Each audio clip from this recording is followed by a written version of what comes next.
бинандагони хабартиҷӣ, иттилоъ дар мавриди гуфтугӯи ду нахуст хеле маҳдуд аст ва дафтарҳои матбуоти ҳарду ҷониб бо нашри хабарҳои кӯтоҳ иктифо карданд.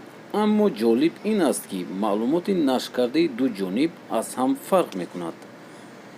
дафтари матбуоти ҳукумати Русия мегӯяд, дар гуфтугӯ масъалаи бозгардондани шаҳрвандони Тоҷикистон, ки дар Русия қарор доранд, баррасӣ шуд.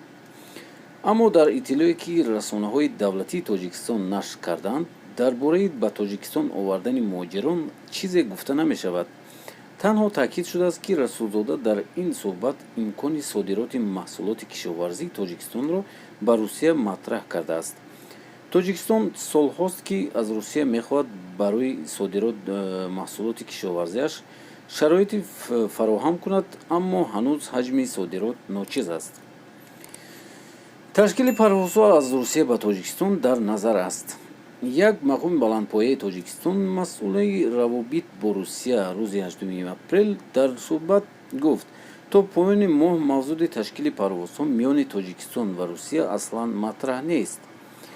мо хеле хуб медонем, ки муҳоҷирон дар шароити мушкил қарор гирифтанд.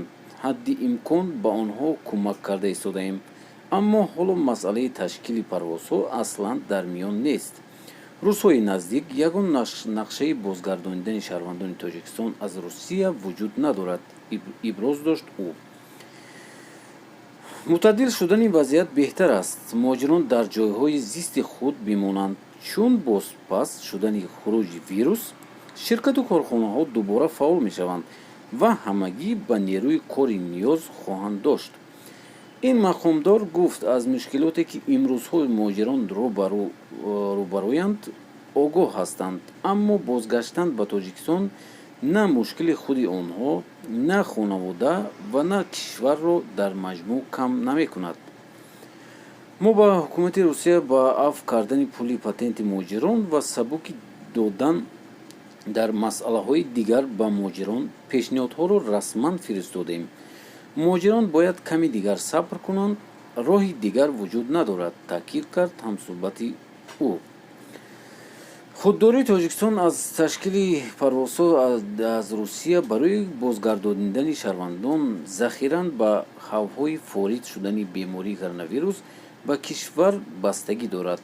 аммо коршиносон ва корбарон дар шабакаҳои иҷтимоӣ мегӯянд, худдории давлат аз овардани муҳоҷирони корӣ, ки солҳост такягоҳи иқтисодии кишваранд ва имрӯз дар шароити сахте дучор омаданд, одилона нест ва обрӯи кишвар латма мезанад. дар ҳоле ки ҳукумат барои кӯмаки бештар ба муҳоҷирон ҳамсадо мешавад, бархе аз коршиносон дар Тоҷикистон мегӯянд, интизор меравад дар чанд рӯзи дигар Русия реҷаи карантинро ба ҷуз Москав дар дигар мантиқаи ин кишвар барҳам диҳанд ва шароит барои кору муҳоҷирон фароҳам хоҳад шуд. раҳмон Олмасов, коршиноси арсаи муҳоҷирати рӯзи 8 апрел ба ҳамтоаш гуфт, ки бубинед, агар муҳоҷирон баргарданд дар Тоҷикистон, 14 рӯз дар карантин қарор мегиранд. дар ин муддат интизор меравад, ки дар Русия боз авҷ мегирад, муҳоҷирон боз маҷбуранд баргарданд ва омаданашон ба Тоҷикистон ҳарҷи барзиёд мешавад. чанде пеш сарвазири Русия гуфт, ки дар ояндаи наздик танҳо соҳаи сохтмон дар ин кишвар 1,800,000 нафар қувваи корӣ зарур аст. ин ҷойҳо корӣ метавонанд насиби муҳоҷирони мо шавад, чунки бинобар таҳлилҳои социологии мо 76% муҳоҷирони корӣ мо дар сохтмон бандикоранд. ба гуфтаи мақоми Тоҷикистон, дар Русия ҳоло 486,000 муҳоҷири тоҷик қарор доранд. мақомоти Русия шумораи муҳоҷирони тоҷикро аз 1 миллион нафар бештар мегӯянд. даромади ҳар чорумин хонавода дар Тоҷикистон аз ҳисоби муҳоҷират будааст. аз ҳоло тахминан зада мешавад, ки хуруҷи коронавирус ба даромади муҳоҷирон дар Русия ва ҳамин тавр даромади хонаводаашон дар Тоҷикистон зарбаи сахте хоҳад зад. бале дӯстони азиз, ин буд видеои имрӯзаи мо. шумо чӣ фикр доред дӯстони азиз? Ҳоло ҳамаш хуб мешавад? Тасмими ман ҳамин аст ки бар шумо метавонед ба хонатон шинед, дар муҳоҷироне ки дар Русия ҳастед, шумо метавонед ба хонатон шинед, ҳеҷ ҷо наравед, билет нахаред. Чунки шумо меравед бар Тоҷикистон, он ҷо 15 рӯз дар он ҷо меистед дар карантин.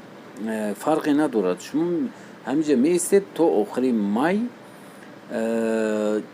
шаҳрҳои дигар ба ғайр аз Москав, дигар шаҳрҳоро кушода истоданд, карантин намешавад. шумо метавонед коратонро давом диҳед ва пул фиристед ба хонатон. ҳатман нависед.